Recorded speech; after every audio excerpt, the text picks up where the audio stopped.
방송에서 제공하는 투자 정보는 투자 판단에 대한 조언입니다. 방송에서 제공하는 주식의 가치, 가격 상승 및 가격 하락에 대해서는 방송사에서 보장하지 않습니다.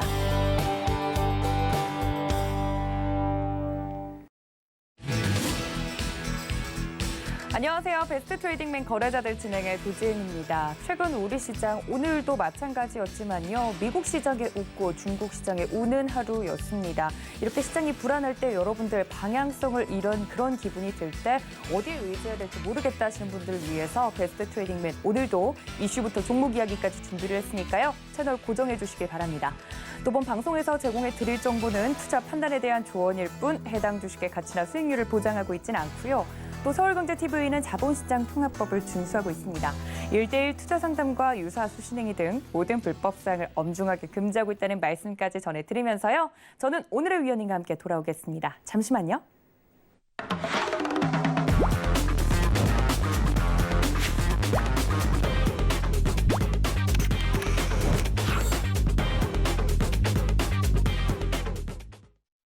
네, 월요일을 활짝 열어주시는 미워할 수 없는 남자죠. 정재훈 위원님과 함께합니다. 위원님 어서 오세요. 네, 위원님 오늘 왜 이렇게 표정이 안 좋으세요? 예? 왜 이렇게 표정이 안 좋으세요? 앵커님은 네. 항상 생방송을 시작할 때까지 시작하기 전까지는 네. 서로 잡아먹을 듯한 그런 표정으로 이렇게 막 등한시하고 무시하고 이렇게 하시더니 왜 방송에만 이렇게 딱 들어가면 180도 바뀌죠? 그렇군요. 아니 네. 저희가 사실 이렇게 투닥투닥거리는 케미가 좋다는 이야기를 많이 들어가지고 제가 처음 듣는데. 저희 위원님을 좀 괴롭히는 감이 없잖아 있는데 그래도 방송 들어가면 누구보다도 프로페셔널하게 시장 이야기 해주시니까 믿고 의지가 되니까 그렇죠. 그러니까 오늘 시장 같은 경우도 살펴보면 중국 시장 개장함과 동시에 우리 시장이 조금 흔들리는 모습을 보이면서 많은 개인 투자자분들이 좀 힘들다는 이야기를 제가 전해드렸습니다. 오늘 시장 한 줄 정리를 한다면 어떻게 정리해 볼까요? 근데 이게 사실 한 줄로 정리를 뭐 이렇게 한다면 네. 뭐 욕 나오는 거죠. 뭐 욕으로 그냥 시작해서 욕으로 끝나는 게 좋지 않나 싶은데요. 우선 네. 가장 고질적인 부분들로 놓고 볼 수 있는 거는 수급의 악화예요. 사실 수급의 악화가 되고 있는 그런 상황이기 때문에 받쳐줄 수 있는 그런 주체가 지금 현재 없는 게 가장 리스크한 그런 요인이다라고 좀 보시면 좋지 않을까 싶거든요. 네. 사실 이 코로나 이후부터 시작을 해서 거래소 시장이 현물을 매수를 해준 주체는 개인 투자자밖에는 없어요. 근데 이제 그렇죠. 선물 쪽 같은 경우는 외국인 쪽에 있어서 매수를 해주는 그런 모습들을 좀 보였었고, 다만 이제 여기서 좀 보게 되면 연말을 기점으로 해서 외국인 쪽에 있어서의 선물 매도가 나오기 시작을 했어요. 그러면서 지수는 좀 출렁거리는 그런 모습들을 좀 보였었거든요. 결국은 수급 부재가 좀 가장 큰 그런 이유다라고 좀 보시면 좋을 것 같고요. 특히나 오늘 같은 경우는 뭐 계속 기존의 모습과 똑같았었지만 성장 섹터들이 좀 하락을 해주는 그런 모습들을 좀 보였어요. 특히나 중소형주 쪽에 있어서의 변동성이 좀 커지는 네. 그런 모습들을 좀 보였는데, 사실 이러한 부분들을 처음 겪어보시는 투자자분들도 많으실 거예요. 그쵸. 물론 이런 이 횡보장이라든가 조정장을 겪어보신 투자자분도 많을 거지만 사실 이때가 사실 제일 힘들어요.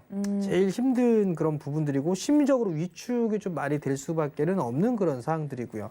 근데 하나씩 되돌려서 좀 보게 된다면 차트를 좀 하나를 좀 보면서 말씀을 좀 드릴게요. 네. 거래소 시장이에요. 거래소 시장인데 거래량 같은 경우를 좀 보게 되면 거래량이 급증을 했다가 줄어드는 그런 모습들을 좀 보여주고 있거든요. 근데 이거를 조금 더 정확하게 좀 보려면 거래량보다는 거래 대금을 보는 게 조금 더 수월해요. 이렇게 거래 대금을 한번 놓고 보면 거래 대금 자체는 고점을 형성했을 때, 즉 1월 11일 날 이때 거래 대금을 최고치로 기록을 하고 난 이후에 거래 대금이 지속적으로 좀 감소를 하고 있는 그런 상황들이에요. 거래량이 늘어나는 것보다는 거래량이 좀 줄어드는 그런 모습들이 좀 나오고 있단 말이죠. 그러면 네. 이것을 바꿔서 얘기를 하게 되면 누군가가 사주고 있는 그런 사람들이 없다라고 좀 볼 수도 있어요. 왜냐하면 네. 이게 소위 말해서 뭐 손바뀜이다라는 그런 표현들을 좀 많이 하는데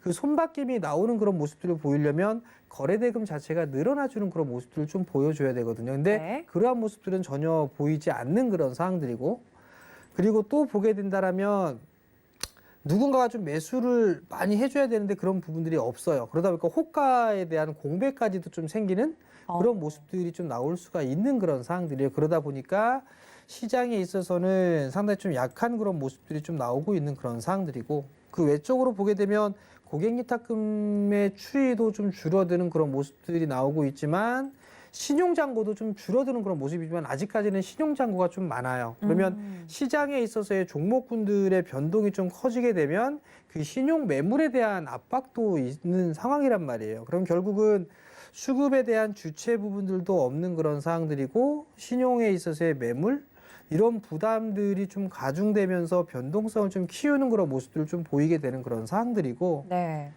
사실 뭐 해외 시장, 미국 시장이라든가 중국 시장까지도 안 좋은 그런 모습들이 좀 보여주고 그쵸. 있잖아요. 네. 특히나 오늘 같은 경우도 중국 시장이 좀 밀려 내려오는 그런 모습들을 보이면서 한국 시장도 오히려 더 큰 폭으로 좀 밀려 내려오는 그런 모습들을 좀 보였단 말이에요. 그러면 여기서 사실 이제 좀 생각을 해봐야 될 부분들은 지금이라도 현금을 만들어야 될까? 이게 가장 큰 고민일 거예요. 네.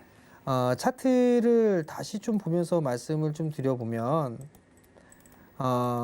지수는 박스권역입니다라는 얘기들을 아마 방송을 통해서 많이들 하고 있을 거예요. 저 또한 마찬가지로 박스권역으로 좀 진행될 것으로 예상을 하고 있습니다. 이렇게 말씀을 좀 드리고 있고요. 근데 여기서 좀 보시게 되면 지금 코스피 시장으로만 보게 되면 이 저점 자리대가 2,950포인트 언저리대예요. 종가 기준으로만 보게 된다면 약간 2,996포인트에 끝났는데 2,950포인트 언저리대가 될 거예요. 이 이하권역으로.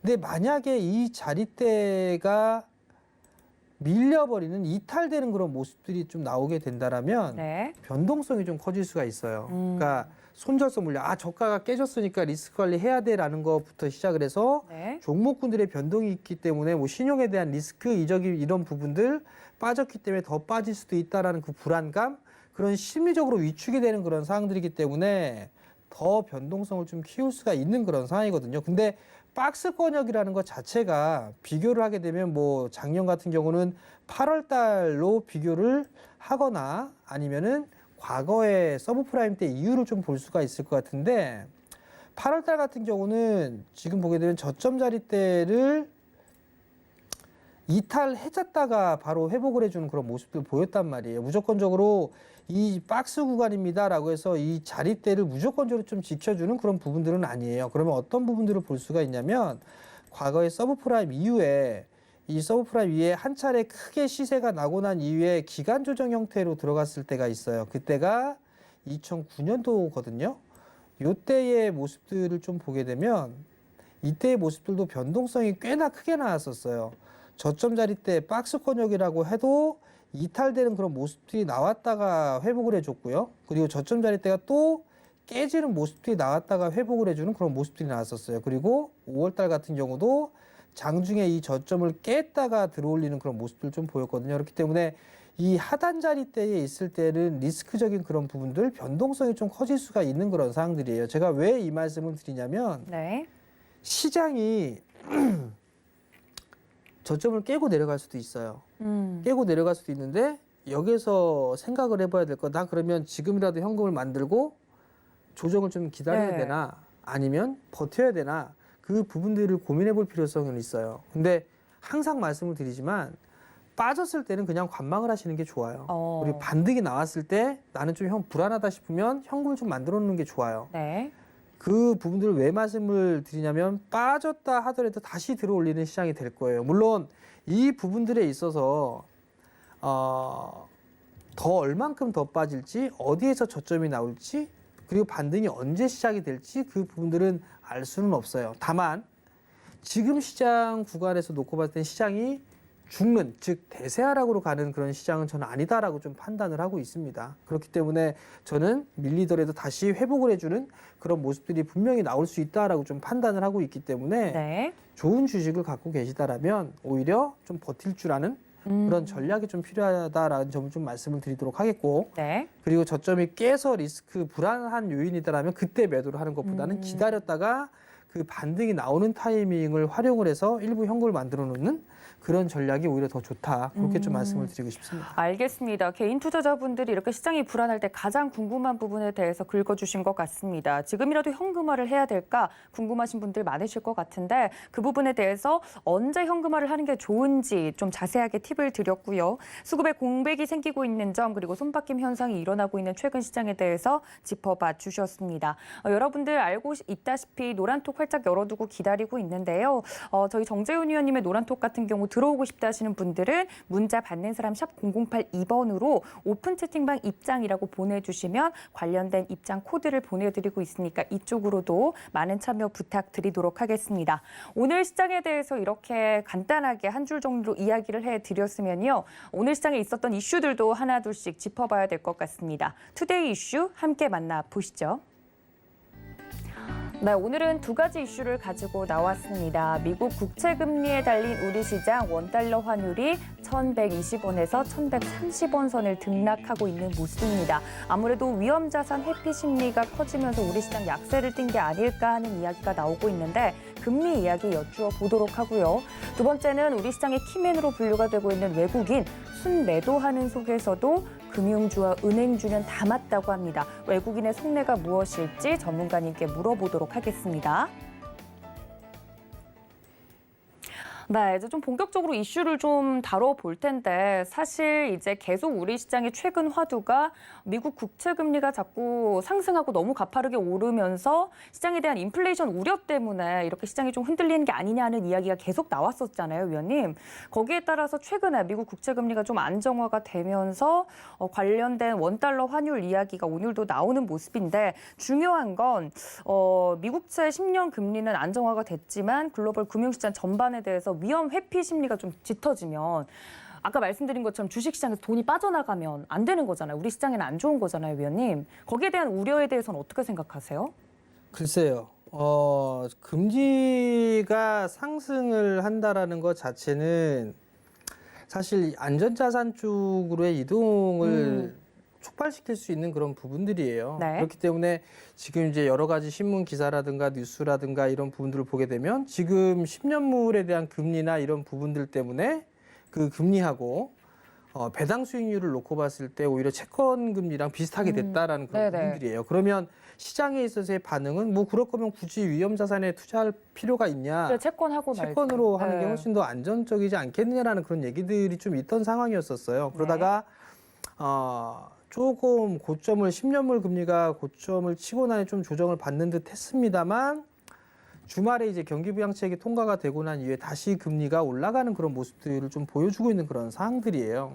근데 이게 사실 이 금리라는 것 자체가 전에도 한번 말씀을 드렸던 부분들이었지만 네. 모든 자산 가격은 다 올랐어요. 원자재부터 시작해서 실물 자산 같은 경우는 전부 다 올라갔던 그런 부분들이기 때문에 네. 일정한 부분들에 있어서의 이 국채금리라든가 이런 부분들도 올라가지 않겠느냐. 그러니까 어느 정도 다 올라갔으니까 키높이는 좀 맞추는 게 아니냐라고 저는 개인적으로 좀 생각을 하고 있거든요. 네. 근데 지금 또 보게 되면 미국 쪽에 있어서는 달러를 계속적으로 좀 풀어야 된단 말이에요. 이번에 부양책이 경기 또, 부양책이 통과됐죠. 하원에서 통과를 이제 다시 하게 되면 바이든 대통령이 최종 서명을 하고 집행이 되겠죠. 네. 그 이후에 또 나올 수 있는 부분들이 인프라 투자에 대한 경기 부양책이 또 예정이 되어 있는 그런 사항들이란 말이에요. 네. 그러면 여전히 달러를 풀 수밖에는 없는 그런 사항들이거든요. 그러면 지금에 있어서 이 금리라든가 이런 부분들은 제가 판단했을 때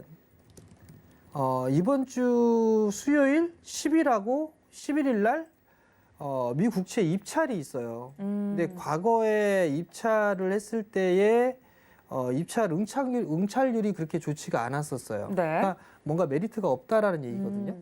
뭐 금리를 좀 올려줘야지만 그래도 응차를 좀 많이 할 건데 그러한 부분들이 없었단 말이에요. 근데 네. 최근에 이제 금리 10년물 금리가 올라가기 시작을 했단 말이에요. 그러면서 주식 쪽에 있어서의 수익률과 금리 쪽에 있어서의 수익률이 대등하다, 뭐 비슷하다라는 거, 혹시 뭐 앞줄일 수 있다라는 그런 얘기들도 좀 있었고, 그러면 이 부분들에 있어 국채 발행에 대한 응찰은 좀 더 좋은 결과물이 좀 나오지 않겠느냐는 게 제 생각이에요. 그러면 수요일 날에 10년물에 입찰이 있고 네. 그 다음 날에 30년물 입찰이 있단 말이에요.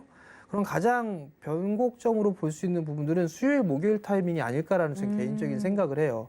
그 정도 어느 정도 이 국채 발행이 좀 성공적으로 이루어지면 거기에서 어느 정도 채권, 이 금리에 대한 부분들은 조금 안정화, 뭐 어느 정도 횡보를 하든 뭐 그런 식의 모습들 좀 보이지 않을까라고 좀 판단을 하고 있고, 네. 그 이후에 이제 FOMC 쪽에 있어서 뭔가 멘트를 좀 하겠죠. 오퍼레이션 트위스트를 한다든가 YCC 언급을 한다든가 뭐 그런 얘기들을 진행하지 않을까라고 좀 판단이 되는데, 사실 시장 쪽에 있어서 이 지수의 하락 폭은 그렇게 크지는 않아요. 다만 이제 이 변동성에 대한 부분들이 좀 크다 보니까 심력을 좀 많이 위축이 되어 있는 그런 상황이었고, 네.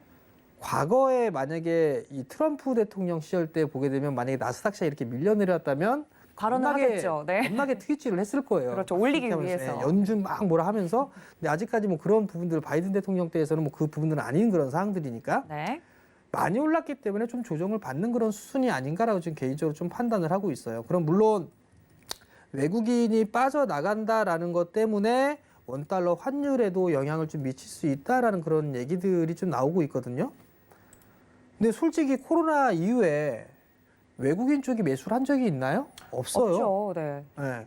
지금도 매도가 나와주고 있는 그런 상황이지만, 코로나 이후에 외국인이 했던 거는 선물을 매수를 했고, 선물 매수를 하면서 지수 상승을 이끌었어요. 같이 네. 개인 투자자들과 함께.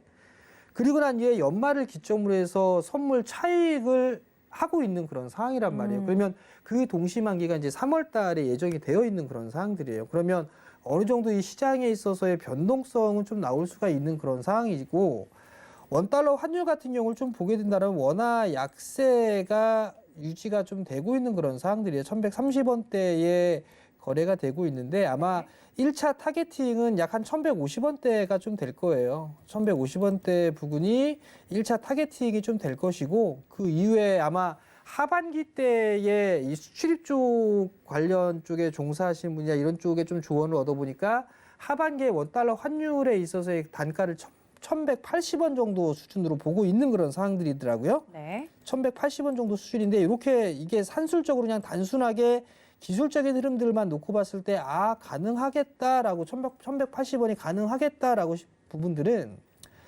원달러 환율이 1200원, 거의 1300원 부근까지 했다가 1100원을 하회했다가 반등이 나오는 거란 말이에요. 그러면 하락에 있어서의 절반 되돌림 자리대가 나올 수가 있거든요. 그럼 그 자리대가 약 1180원대예요. 그렇기 때문에 기술적인 자연스러운 되돌림이 나오게 된다면 1180원 정도 때까지는 가능성이 있겠다라는 부분들을 좀 생각을 해볼 수가 있는 그런 상황들이거든요. 네. 그리고 원달러 환율 같은 경우는 독자적으로 좀 움직이는 그런 모습들보다도 위안화 쪽하고 같이 움직이는 연동이 되는 그런 모습들이 좀 나와주고 있는 그런 상황들이 좀 동조화된 모습들을 좀 보여주고 있는 그런 상황들이기 때문에 네. 위안화 쪽이 있어서 이 상승을 해준다라면 아마 원달러 환율까지도 같이 움직여주는 그런 모습들이 좀 보여지지 않을까라고 좀 판단이 되거든요. 네. 모르겠어요. 뭐 원달러 환율이 1120원부터 1130원까지 박스권역으로 좀 진행될 것이다. 뭐 그런 전망도 있겠지만, 저는 이 자리대는 넘어서서 1150원짜리대를 일단 1차적으로 좀 터치를 하고 난 이후에 볼 것 같아요. 그러면 결국은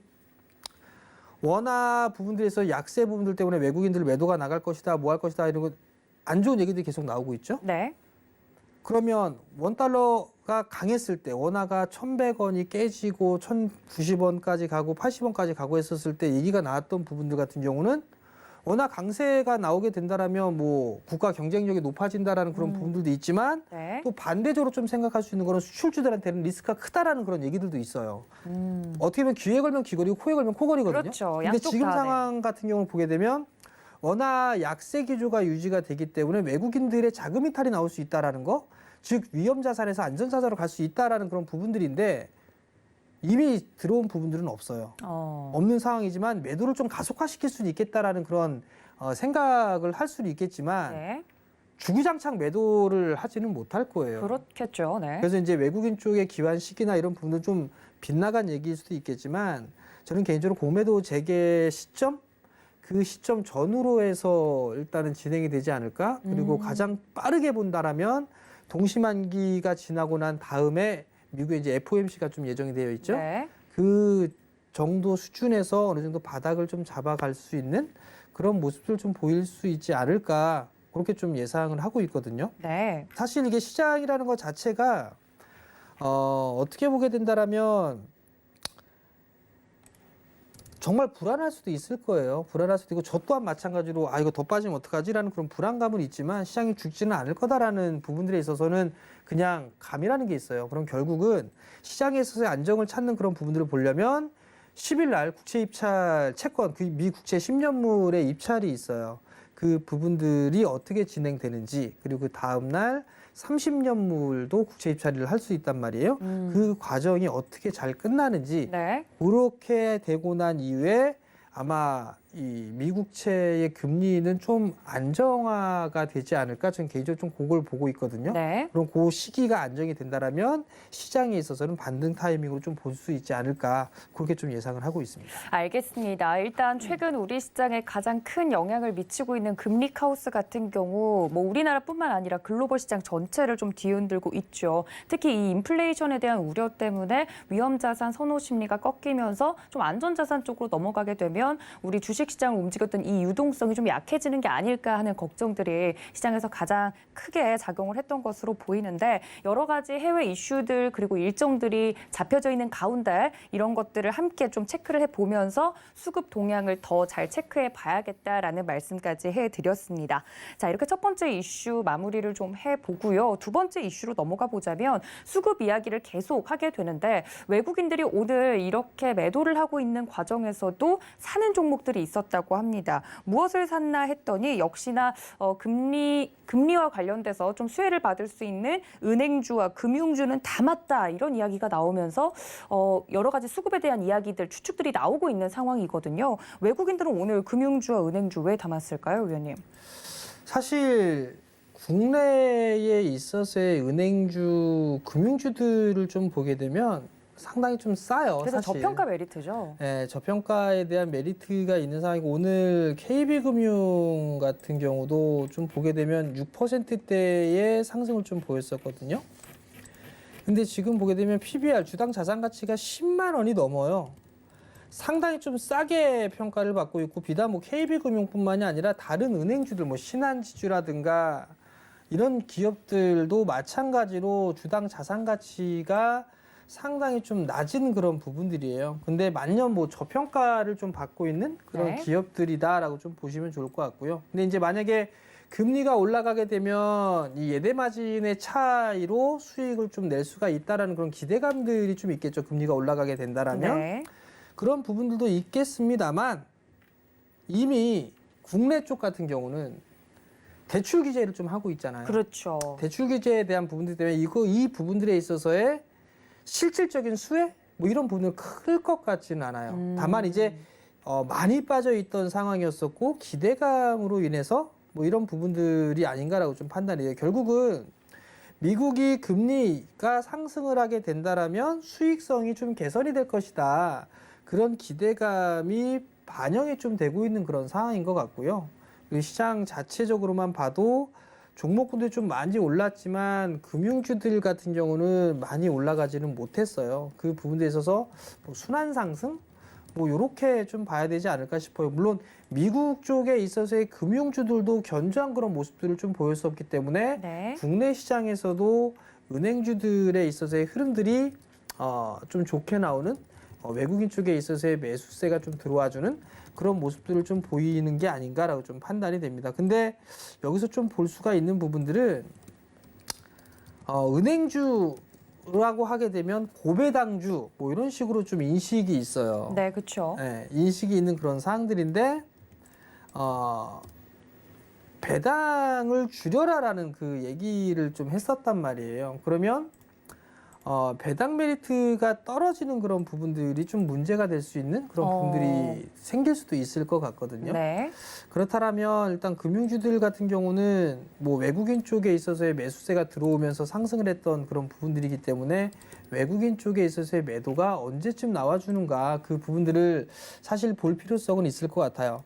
사실 이게 과거에 서브프라임 때를 보더라도 트로이카라고 해서 금융주들, 은행주들이 한번 큰 시세를 냈던 부분들도 있었어요. 네. 서브프라임 때 저점을 좀 기록을 하고 난 이후에 다시 큰 폭의 성장, 뭐 시장을 주도를 했었던 그런 경험들이 좀 사실 있었거든요. 서브프라임 때 이후에서도 그런 것처럼 시세의 흐름들이 좀 나올 수가 있을까? 이 부분은 사실 모르겠지만 그래도 시장에서 외국인 쪽에 있어서 계속 매도를 해 나가는 그런 모습들이지만 금융주만큼은 매수를 했다라고 생각을 한다라면 네. 추세적인 부분들로 좀 대응을 해봐야 되지 않을까 싶어요. 무조건 이렇게 올라간다고 해서 이거 외국인 쪽에서 매수를 하고 있으니까 더 좋을 거야 라는 것 때문에 매수를 하는 것보다는 좀 더 조정을 좀 기다렸다가 보는 전략 혹은 나는 이게 참을 수가 없어 따라가고 싶어 라고 하게 된다면 비중으로 조절을 하는 그런 전략이 좀 중요하지 않을까라고 좀 판단이 되고요. 지금 현재 시장에 있어서의 대안주적인 성격으로 좀 볼 수가 있다. 그렇게 좀 말씀을 드리고 싶습니다. 알겠습니다. 오늘 외국인이 특히나 담았던 금융주와 은행주에 대해서 투자 방법에 대해서 알려주셨는데 확실히 금리 인상은 은행 실적에는 호재는 맞잖아요, 위원님. 그렇죠. 근데 증권주에 대해서는 외국인과 기관이 뭐 앞으로 특히 외국인이 앞으로 계속 팔지만 않을 것이다라고 이야기도 해주셨지만 증권주에 대해서는 약세 전망도 나오고 있는 지금 이야기가 나오고 있는데 만약에 증권주를 따로 떼어서 본다면 약세 전망에 대해서는 어떻게 생각하시나요? 글쎄요, 이게 거래대금 증권주들이 많이 움직였던 그런 부분들, 이슈가 되고 했던 부분들이 실적에 대한 급증이었었어요. 네. 그래서 이제 거래대금 자체가 상당히 큰 폭으로 좀 증가를 했었고, 그러면서 브로커리지 쪽에 있어서의 이익이 증가가 될 것이다라는 부분들, 그 다음에 동학개미운동이라고 얘기했죠. 신규 계좌 개설을 했던 부분들이 급증을 했다라는 그 얘기들이 나오면서 사실 동반적으로 좀 상승을 해주는 그런 모습들을 좀 보였었어요. 그러다가 시장이 조정을 좀 받기 시작을 하면서 네. 동반적으로 나왔던 부분들이 고객 예탁금이 축소가 되는 그런 모습들을 좀 보였었고 거래 대금이 감소가 되는 그런 모습들이 좀 나왔었단 말이에요. 그럼 그렇죠. 여기서 생각해 볼 부분들이에요. 시장이 이제 여기서 죽어나 가느냐, 대세하락으로 가느냐, 그걸 생각을 해볼 필요성은 있을 거란 말이에요. 그리고 추가적인 성장은 안 하겠느냐? 저는 아니다라고 반대다라고 말씀을 드리고 싶거든요. 왜냐하면 네. 시장은 더 움직일 것이다라는 더 상승을 할 것이다라고 생각을 하고 있고요. 그리고 또 하나는 실적 또한 마찬가지로 늘어나는 그런 모습들을 좀 보이지 않을까라고 개인적으로 생각을 하고 있어요. 왜냐하면 시장이 빠지고 있는 그런 상황이 되다 보니까 관망 심리가 자극되는 그런 모습들이기 때문에 거래대금 자체가 줄어드는 그런 모습들이 있어요. 근데 만약에 시장이 좋아지고 개선되는 그런 모습들이 나오게 된다라면 거래대금은 다시 증가를 할 수밖에 없어요. 그리고 또 하나 외국인 쪽이나 연기금 쪽이나 무작정 매도가 나오지는 않을 거예요. 저는 계속적으로 말씀을 드렸던 것처럼 5월 달에 공매도가 재개가 된다라고 했을 때 그 전부터 이미 외국인들은 포지션을 잡고서 저는 매수가 들어올 것이다라고 좀 판단을 하고 있고 공매도가 진행되지 않는 중소형주 쪽에서는 오히려 리스크적인 부분들이 상당히 클 거다라고 좀 판단을 하고 있는데요. 네. 왜냐하면 외국인 쪽에 있어서 이게 공매도에 대한 부분들이 저도 사실 외국인들 공매도 때리는 걸 보면 미워요. 그렇죠. 대표적으로 뭐 셀트리온 이런 거 하게 되면 진짜 공매도 없애버리는 게 낫고 한 그런 부분들이 있는데 기관 쪽이나 이런 부분들에 있어서 조언을 좀 많이 구해보고 하게 된다면 어떤 이 자금을 운용하는 그런 부분들에 있어서 한 방향으로만 할 수는 없다고 해요. 무조건 해지적인 수단을 해야 되는데 그 부분들이 공매도 수단인 그런 사항들이고 필요하군요. 비율적인 부분들을 따져봐도 공매도에 대한 비율은 그냥 해지적인 수단이다라는 부분들이에요. 롱숏을 같이 해줘야만 되는데 이게 너무 공매도 쪽으로만 얘기가 좀 집중이 되다 보니까 더 안 좋다라는 부분들 얘기가 좀 있단 말이에요. 그러면 이걸 바꿔서 얘기를 해보게 되면 네. 대형주가 혹 중소형주가 예를 들어서 뭐 인맥주가 됐든 테마주가 됐든 어마어마하게 올랐어요. 네. 시장에 대한 가치보다 뭐 10배 정도가 막 올라가는 그런 종목군도 보이는데 오늘도 계속적으로 그랬죠. 더 올라갈 것 같고 하다 보면 개인 투자자분들은 그게 좋다라고 하니까 매수를 할 거란 말이에요. 네, 따라붙죠. 그죠? 네. 근데 거기서 만약에 주가가 급락을 해버리게 된다라면 개인 투자자분들은 당황할 수밖에 없을 거예요. 근데 네. 그러한 부분들 공매도에 대한 기능이 있다라면 너무 많이 올라갔던 그런 부분들이 있기 때문에 그 부분들에서 해지적인 차원을 할 수도 있다라고 좀 개인적으로 생각을 하거든요. 그러면 그렇군요. 네. 올라갔던 너무 고평가가 되어 있던 그런 부분들에 있어서 뭐 순화적인 뭐 순화를 할 수 있는 그런 역할도 할 수 있지 않을까 싶어요. 그러면 일단 뭐 좀 벗어났던 부분들이고 이 외국인 쪽에 있어서는 돌아올 거다. 근데 공매도 재개하는 시점이 좀 되겠지 않을까라고 좀 판단을 하고 있고요. 네. 그다음에 두 번째 부분들은 우리의 또 국민연금을 또 빼놓고 볼 수는 없어요. 네, 채팅창에도 이야기가 나오고 있네요. 네. 국민연금 같은 경우도 마찬가지예요. 투자 정말 국민연금에서 욕하고 싶은 마음은 전혀 없어요. 왜냐하면 저도 국민연금을 내고 있는 사람으로서 정말 운용을 잘해서 수익을 내고 있는 그런 부분들에서는 정말 박수 쳐줄 일이에요. 그렇죠. 수익률이 네, 좋더라고요. 박수 쳐줄 일이지만 무조건적으로 나 이거 16.5% 맞춰야 돼. 그럼 무조건적으로 시장에 매도야. 이 부분들은 저는 아닌 것 같아요.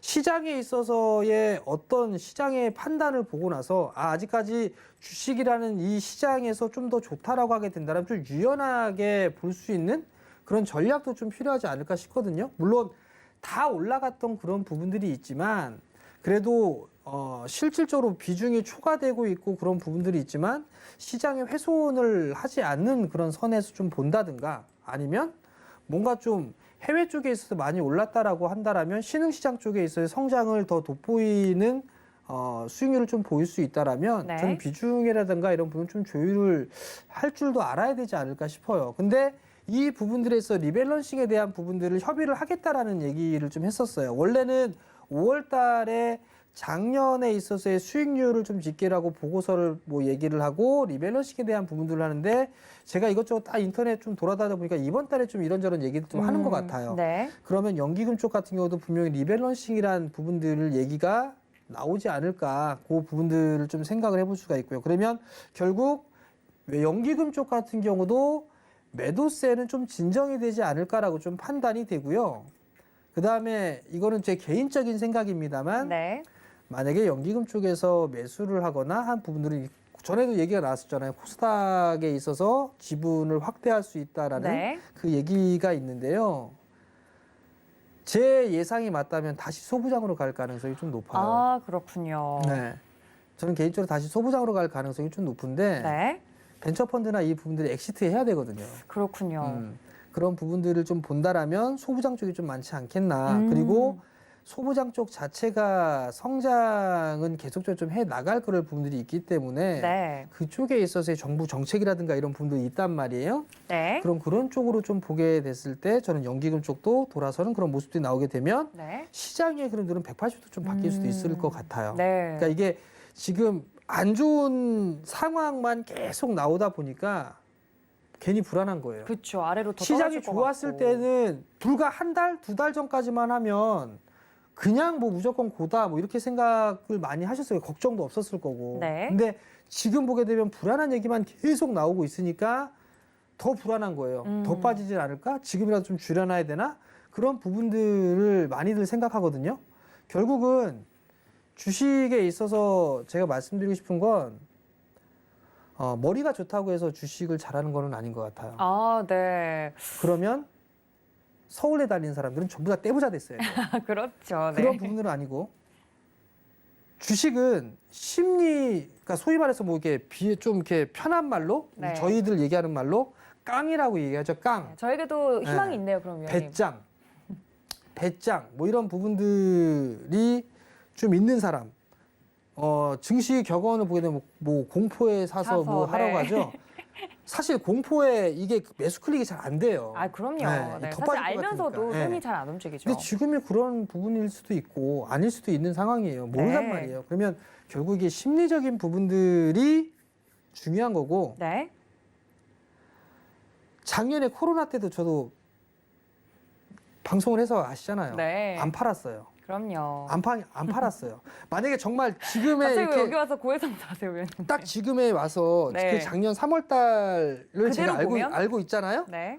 일부 줄였을 거예요. 아. 근데 저는 그렇게까지 빠질 거다라고는 상상조차 못했거든요. 네, 우리 정재훈 의원님이 네. 이제 당시에 이렇게까지 또 시장이 내려올 줄 몰랐다라고 그렇죠. 솔직하게 또 인정을 하시는 부분들이 있었기 때문에 그 당시를 회상해 보면 단 한 주도 안 팔았었어요. 네, 근데 힘든 이제 지금도 일이라 이거죠. 마찬가지예요. 그 정도는 아니에요. 그렇죠. 그 정도의 패닉셀은 아니죠. 사야죠. 물려 있다 보유해야죠.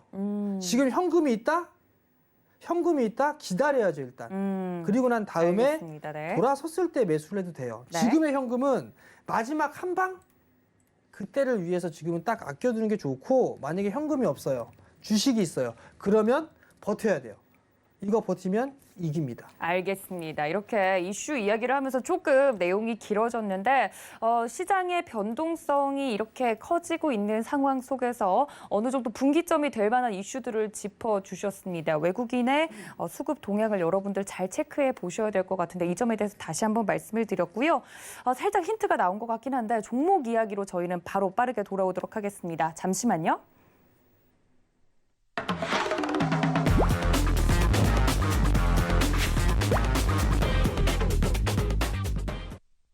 네, 이렇게 정재훈 의원님과 함께 그렇다면 오늘 종목 이야기를 좀 해보도록 할 텐데요. 오늘 종목들을 보면 오히려 무거운 종목들은 홀홀 날았고 오히려 가벼웠던 종목들은 추풍낙엽처럼 좀 떨어지는 그런 모습을 보여서 개인 투자자분들은 사실 무거운 종목을 많이 안 갖고 계시잖아요. 그래서 좀 재미가 없으시고 좀 체감상 안 좋게 느껴지는 시장이 아니었을까 싶은데 일단 오늘 올랐던 업종 중에 오늘 움직인 업종은 어떤 걸 꼽아주셨을까요? 사실 원래는 이게 금융주를 좀 했었어야 돼요. 근데 이제 금융주를 했었었는데 위에 이제 이슈에 좀 달았던 그런 부분들이 있어서 네. 조선주도 오늘 그래도 견조한 그런 모습들을 좀 보였었어요. 조선주들의 주가의 흐름들이. 근데 조선주 쪽을 보게 되면 뭐 한국조선해양이나 현대미포조선이나 대우조선해양 뭐 이런 기업들이 주가가 좀 상승을 해주는 그런 모습들을 좀 보였었는데 네. 귀에 걸면 귀걸이에요. 코에 걸면 코걸이고요. 해석하기 나름인가요? 근데 이제 많이 빠지기도 했어요. 조선주가 정말 많이 빠졌어요. 정말 좀 많이 빠져 있던 상황에서 그나마 이제 기대를 해볼 수가 있는 부분들은 뭐 작년부터 시작을 해서 네. 뭐 4분기 때부터 수주가 좀 많이 늘어나는 그런 모습들을 좀 보였었고, 올해에 있어서의 수주 전망치도 높이는 그런 모습들을 좀 보이고 있어요. 회사에 대한 성장 전망 자체를 좀 작년보다는 성장할 것이다라고 이렇게 목표를 좀 잡고 있는 그런 상황들이고요. 결국 이 부분들은 경기 회복이 좀 될 것이다라는 그런 부분들에 있어서 수주가 늘어날 것이다라고 예상을 좀 하고 있는 것 같아요. 뭐 이게 컨테이너선이라든가 이런 부분들에 있어서도 발주를 해야 되는 그런 많이 발주할 것이다라는 그런 기대감들도 있고, 실질적으로 조선주 쪽에 있어서의 수주도 빠르게 좀 들어와 주는 그런 모습을 좀 보여주고 있거든요. 그렇기 네. 때문에 경기 회복에 따른 수주에 대한 기대감, 뭐 그 부분들도 있고, 사실 주당 자산 가치보다 여전히 좀 싼 그런 부분들이 있고요. 거기에다가 또 하나를 좀 볼 수가 있는 부분들은 최근 들어서 이제 탄소에 대한 얘기들, 환경 규제에 대한 얘기들이 좀 계속적으로 좀 나와주고 있는 그런 사항들이에요. 근데 이 배에서 쓰는 기름은 상당히 저급 기름이에요. 그러다 보니까 이제 이 배출의 환경 규제에 대한 부분들이 좀 적용을 받다 보니까 교체 주기가 도래가 되고 있다라는 그런 인식들이 작용을 하고 있는 것 같아요. 네. 그러면서 친환경의 선박의 수주가 늘어나고 있는 그런 추세거든요.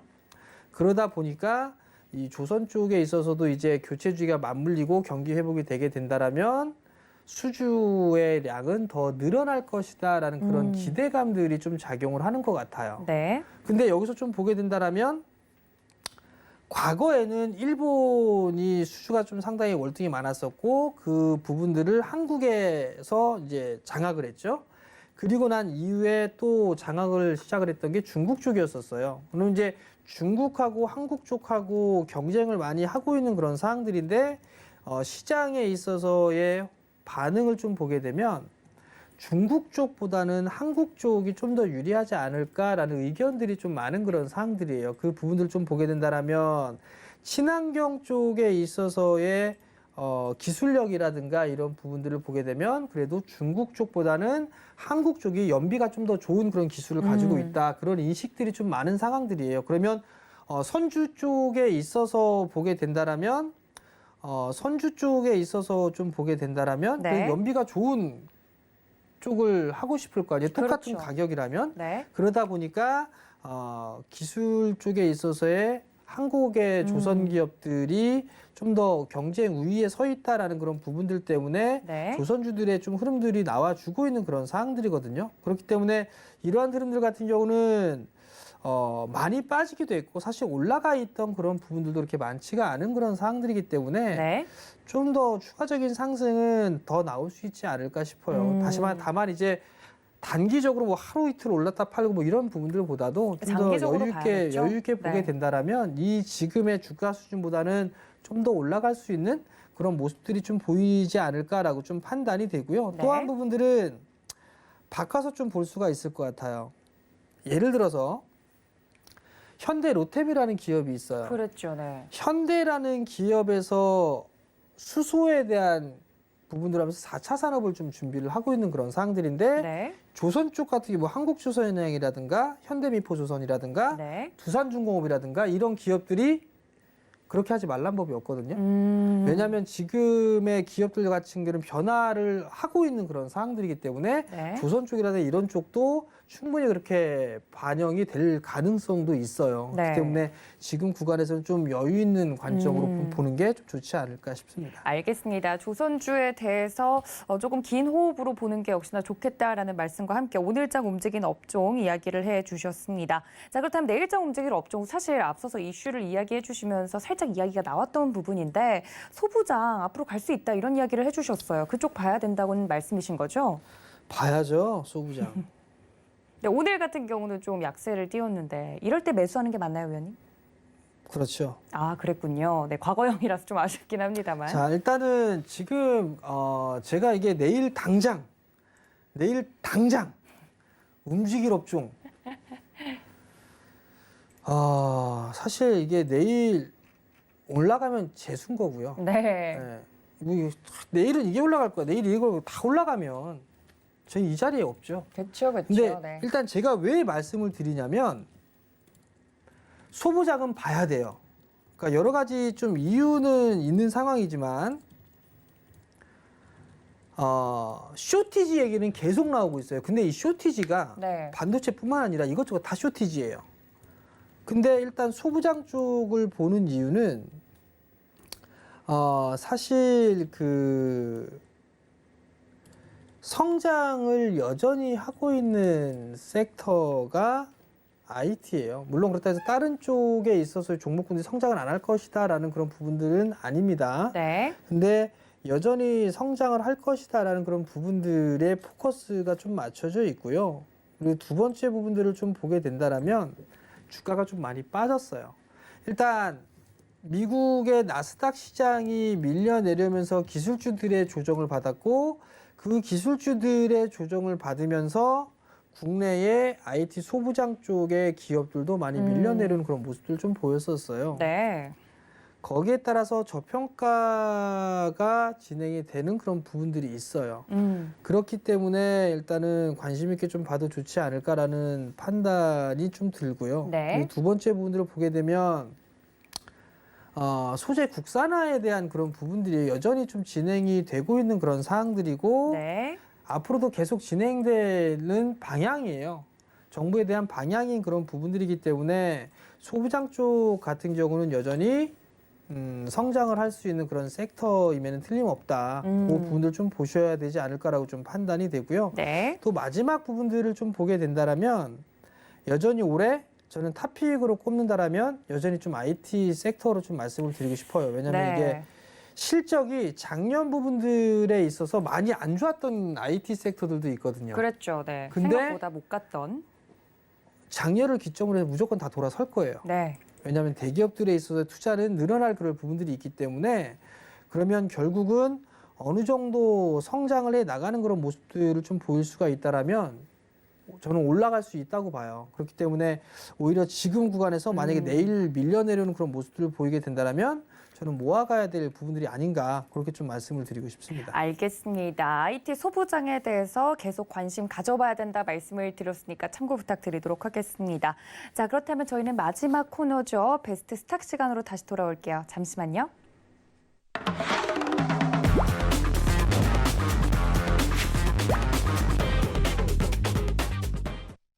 자, 원래 마지막 코너인 베스트 스탁 같은 경우는 특정 종목을 저희 전문가님들께서 자세하게 분석해 주시는 그런 시간인데 오늘 제가 정재훈 의원님께 베스트 스탁 어떤 거 준비해 주셨나요? 라고 물어보려고 했더니 종목명이 안 보여요, 의원님. 어떻게 된 일이죠? 네. 시장이 이게 변동성이 좀 나오게 된다라면 관망을 할 필요성도 있어요. 그러니까 이게 무슨 말씀이냐면 종목이 밀리는 그런 부분들이 있어서 제가 뭐 관심 있게 보고 있고 그런 부분들이 종목군도 올라간다는 보장이 없어요. 밀릴 그렇죠, 수도 있는 네. 그런 상황들인데 아마 현금을 좀 많이 보유하고 계신 투자자분들은 그렇게 계실 거지만 그렇게 많을 것 같진 않아요. 뭐 확률적으로 좀 따져봤을 때 뭐 한 30% 이내 그 정도가 좀 되지 않을까라고 좀 판단이 되는데 네. 만약에 내가 현금이라도 조금 있다라고 생각을 한다라면 그건 좀 가지고 있어 보는 것도 한 가지 방법이 아닐까라고 좀 판단이 돼요. 왜냐하면 내가 보고 있는 그런 종목군들, 내가 가지고 있는 종목군들 중에서 시장이 돌아설 때 추가 매수를 할 수 있는 그런 자금으로 좀 활용을 해보는 그런 전략이 좀 좋지 않을까라고 좀 판단이 되거든요. 그렇기 때문에 일단 관망의 표현으로 일단은 종목을 드리진 않습니다라고 좀 말씀을 좀 드렸었는데 냉정하게 좀 말씀을 드리면 시장이 빠지면 가지고 있는 종목군들을 어디에서 좀 매수를 할까? 그 부분들을 좀 생각을 해보는 게 좋지 않을까 싶어요. 잠깐 좀 차트를 좀 보면서 말씀을 좀 드리면 지금 보게 되면 국내 코스피 시장이에요. 코스피 시장 같은 경우를 좀 보게 된다라면 많이 빠져 있는 그런 상황들인데 제가 왜 관망에 대한 부분들을 좀 말씀을 좀 드렸냐면 이게 변동성이 나오면서 이번 주에 동시만기가 좀 있잖아요. 그러면서 이 저점을 이탈해주는 하회하는 그런 모습들이 나오게 되면 매물 출회가 좀 나올 것 같아요. 그러면 종목마다 변동성이 좀 생기는 그런 모습들을 좀 보이지 않을까 싶거든요. 이 동시만기 전후로 해서. 그러면 그때 현금이 있던 부분들을 좀 매수를 해보는 그런 전략이 좀 좋지 않을까라는 점을 좀 말씀을 드리고 싶고요. 두 번째 부분들은 오늘 전날 지난주 주말에 미국 시장이 좀 많이 빠졌었어요. 특히나 나스닥 시장이 많이 빠졌다가 상승으로 전환되는 그런 모습들을 좀 보이는데 저는 여기서 이 저점을 깰 것 같지는 않거든요. 오히려 이걸 깨고 내려간다 하더라도 여기서 반등은 더 나오고 나서 밀려 내려와야 된단 말이에요. 그러면 반등이 나오더라도 저점 자리대를 깰 수가 있는 그런 모양새니까 그럴 수도 있으니까 좀 더 확인을 해보고 진입을 하는 게 낫지 않을까 싶어요. 그렇기 때문에 일단 오늘 좀 관망을 해보자라는 말씀을 좀 드렸던 그런 부분들이거든요. 결국 제가 하고 싶은 얘기는 주식은 매수를 해도 돼요. 매수를 해도 되는데 시장 매수해놓고 시장이 좀 불안해서 혹은 걱정해서 답답해서 만약에 그런 마음이 있다라면 지금 현금 가지고 계신 것들은 그냥 가지고 계세요. 나중에 확인을 하고 매수를 하셔도 돼요. 뭐 어디에서 저점 매수를 하고 고점 매도를 하고 사실 이게 쉽지가 않아요. 생각만큼 저점 매수를 하고 고점 매도를 하고 이게 쉽지가 않은 거예요. 어렵죠. 그러면 지금 구간에서는 어떻게 될지 모르니까 관망을 하는 전략이 더 좋다라는 거. 그 부분들 좀 기억을 해 주셨으면 좋겠고요. 그리고 만약에 난 정 주식을 사고 싶다라고 하게 된다라면 조금 전에 말씀을 드렸던 뭐 소부장 저는 여전히 괜찮다라고 좀 보고 있어요. 단적인 예를 한번 들어드려 볼게요. 원익 IPS라고 있어요. 원익 IPS가 아마 주유소라는 휘발유 주유소 이 프로그램 때에도 말씀을 드렸을 거예요. 사시라고 5만 원 안 넘어가면 4만 원 안 넘어가면 신고가 안 가면 전문가 때려치겠다고 그 정도까지 말씀을 드렸을 거예요. 차트가 깨지는 그런 모습들이 좋았는데 하늘이 보호하사 전문가를 좀 더 하라는 신에 계신 것 같아요. 네. 어찌됐든 신고가의 흐름들을 갔단 말이에요. 저는 이렇게 또 소부장 쪽 종목군들 다 이렇게 간다고 봐요. 네. 이렇게 간다고 보고 있기 때문에 차트의 모양새가 깨졌잖아요. 저점 이탈됐고 차트도 깨졌어요. 차트도 깨졌지만 성장을 할 수 있는 그런 기업들이라면 저는 과감하게 매수를 할 줄도 알아야 된다고 봐요. 그러면 소부장 쪽의 종목군들 실적 좋고 올해 성장 전망치가 예상이 되고 올해뿐만 아니라 내년도도 이어지고 내후년도 이어질 수 있다라면 저는 매수를 해도 좋다고 봐요. 그런 종목군들을 차라리 분할로 여러 번 나눠서 매수를 한다라면 저는 매수를 하시라고 말씀드리고 싶어요. 다만 나는 시장이 불안불안해. 그렇기 때문에 좀 어떻게 해야 될지 모르겠어. 그렇다면 일단 기다렸다가 시장이 돌아가는 걸 확인을 하고 그리고 난 다음에 매수를 하더라도 충분한 수익이 나올 수 있다. 그렇게 네. 좀 말씀을 드리고 싶습니다. 알겠습니다. 네, 오늘 베스트 스탁 시간에는 시장에 대해서 조금 더 자세하게 이야기를 해주셨는데요. 좀 더 자세한 이야기가 궁금하다 하시는 분들은 노란 채팅방 입장해 주시면 됩니다. 샵 0082번으로 입장하고 싶다는 말씀 전해주시면 입장할 수 있게 도와드리도록 할 테니까 많은 참여 부탁드리겠습니다.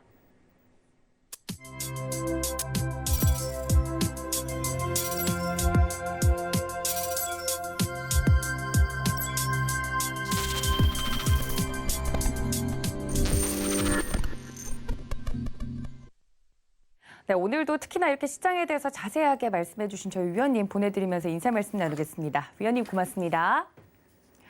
또 본 방송에서 제공해 드린 정보는 투자 판단에 대한 조언일 뿐 해당 주식의 가치나 수익률을 보장하고 있지는 않습니다. 또 서울경제TV는 자본시장 통합법을 준수하고 있는데요. 1:1 투자 상담과 유사 수신행위 등 모든 불법 수장을 엄중하게 금지하고 있다는 말씀까지 전해드리면서 이어지는 2부까지 많은 시청 부탁드립니다. 지금까지 시청해 주신 여러분 고맙습니다.